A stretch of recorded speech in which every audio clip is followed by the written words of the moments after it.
Hey guys, మీలో ఎంతమందికి మన నేషనల్ యాంథమ్ జనగణమనని ప్రాపర్గా రెస్పెక్ట్ చేస్తున్నాము అని కాన్ఫిడెన్స్ ఉంది? నాకైతే లేదండి. ఎందుకంటే మనం చాలా మిస్టేక్స్ చేస్తుంటాము. మన నేషనల్ యాంథమ్ 52 సెకండ్స్లో కంప్లీట్ చేయాలి.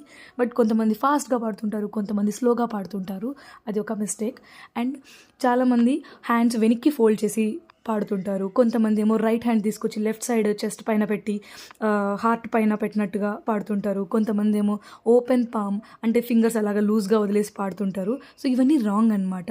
సో మనం నేషనల్ యాంథమ్ పాడేటప్పుడు స్ట్రైట్గా చూస్తుండాలి. అండ్ స్టాండ్ అట్ అటెన్షన్ అంటే అటెన్షన్గా నిలబడి, స్టాండ్ అట్ ఈజ్ అని ఉంటుంది, స్టాండ్ అట్ అటెన్షన్ ఉంటుంది. సో మనం అటెన్షన్గా నిలబడి అండ్ మన పామ్ని క్లోజ్ చేయాలి. క్లోజ్డ్ పామ్ అంటే ఫిస్ట్ అంటారు కదా, అలాగా క్లోజ్డ్ టైట్ పామ్ ఉండాలి. అప్పుడే మన నేషనల్ యాంథమ్ మనం రెస్పెక్ట్ ఇస్తున్నట్టు. చాలామంది సెలబ్రిటీస్ని చూశాను, కొంతమంది ప్లేయర్స్ని కూడా చూశాను. వాళ్ళు రైట్ హ్యాండ్ తీసుకొని లెఫ్ట్ సైడ్ హార్ట్ పైన పెట్టుకొని పాడడం. But that is actually wrong.